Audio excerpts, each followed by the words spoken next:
اور بہرحال کوئی ایسی صورت نظر نہیں آ رہی کہ کوئی بریک تھرو ہو، اور اگر کچھ تھوڑا سا ہم قریب بھی پہنچتے ہیں تو پھر ٹرمپ کا بیان آ جاتا ہے، مثلا ان کا کہنا کہ ایران کو جوہری توانائی ختم کرنی ہوگی۔ پھر اسرائیل نے ابھی تازہ ترین خبر یہ ہے کہ بمباری بھی شروع کر دی ہے، اور ایک بار پھر آہستہ آہستہ جنگ کی طرف ماحول بڑھ رہا ہے۔ ہمارے ساتھ ارم عباسی ہیں، گہری نظر رکھتی ہیں، واشنگٹن میں ہوتی ہیں۔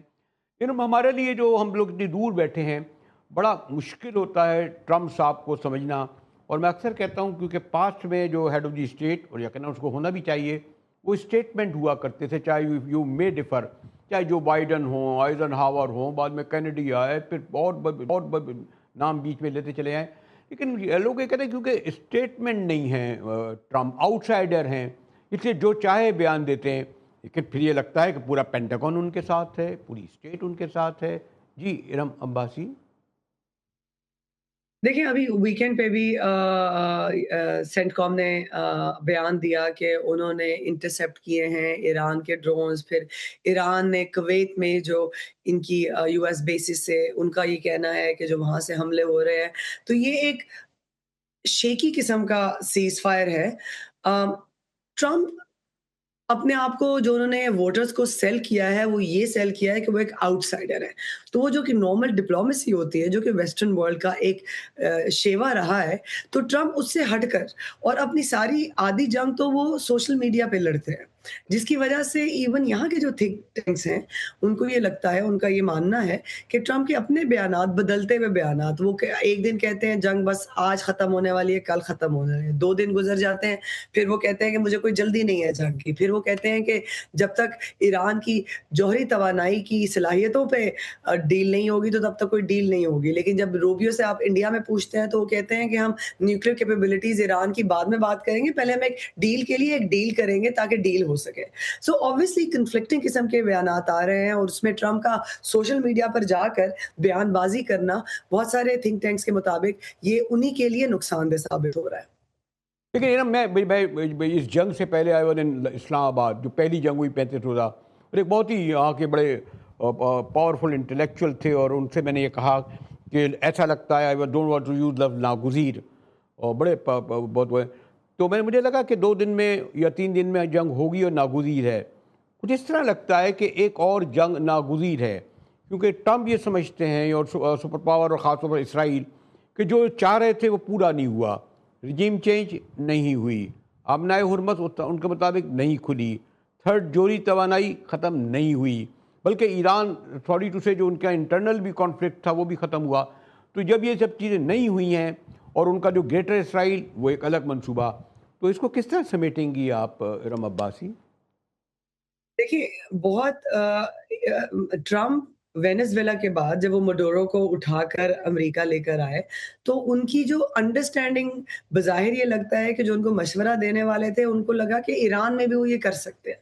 ایران کا سیٹ اپ جو ہے، شاہ کے بعد انہوں نے اس طرح کا پولیٹیکل سسٹم بنایا تھا، جس کے بعد جو اسلامک کاؤنسل ہے وہ وہاں رہتی ہے، لیڈر جو ہے وہ آتا جاتا رہتا ہے۔ Iran is not your Venezuela. تو جو وہ ان کی انٹینشن تھی کہ وہ جا کے وہاں پہ رجیم چینج کریں گے، وہ سارے جو انہوں نے اپنے لیے گول سیٹ کیے تھے، وہ ہر اس گول سے ایک قدم اس وقت پیچھے نظر آتے ہیں۔ اس سے پہلے جب اوباما ایڈمنسٹریشن نے ایران کے ساتھ ڈیل کی تھی، تو وہاں پر پہلی دفعہ انٹرنیشنل ایجنسی کو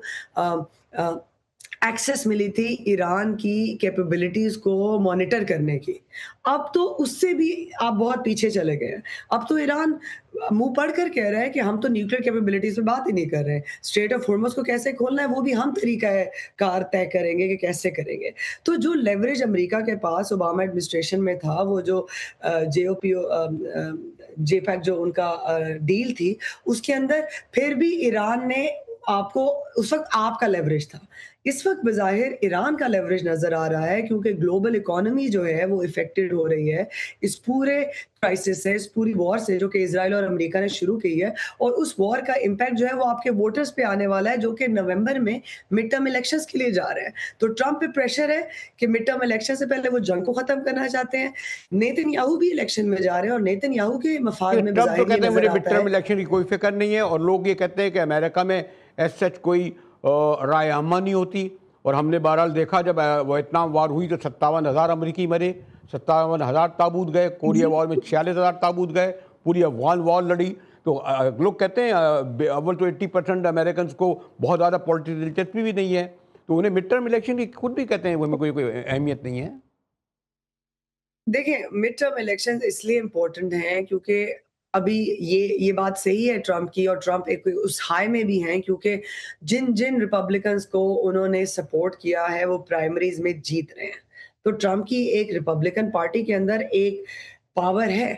اس کو آپ ڈینائی نہیں کر سکتے. لیکن ان پرائمریز میں اگر کتنے لوگوں نے ووٹ ڈالا ہے تو وہ ووٹ کا نمبر بہت کم ہے جو کہ اس سے پہلے رہا ہے. تو اس لیے مڈ ٹرم الیکشنز امپورٹنٹ ہیں کیونکہ جب مڈ ٹرم الیکشن میں عوام دوبارہ ووٹ ڈالنے جائے گی، مہنگائی امریکہ میں جو ہے اس وقت اتنا بڑا مسئلہ ہے. جب ٹرمپ کہتے ہیں، اور یہ ایک ان پاپولر وار ہے امریکہ میں، جتنے بھی سرویز ابھی تک سامنے آئے ہیں اس میں یہ وار امریکیوں کے ساتھ، چاہے وہ ریپبلکن بھی ہیں، ان میں پاپولر نہیں ہے کیونکہ جب ان کے اپنے انڈے کی قیمت بڑھتی ہے، جب ان کے تیل ارم عباسی صاحبہ، تو آپ پھر لوگ کہتے ہیں واشنگٹن میں کسی سے بات کرو صبح کے وقت تو یہ خیال رکھا کرو آپ لوگ ادھر بیکار نہیں بیٹھے ہوتے، کام کرنے جا رہے ہوتے ہیں. تو میں بھی آپ کا وقت نہیں لوں گا اور we will keep in touch. And thank you for your کہ آپ نے ہمیں جوائن کیا.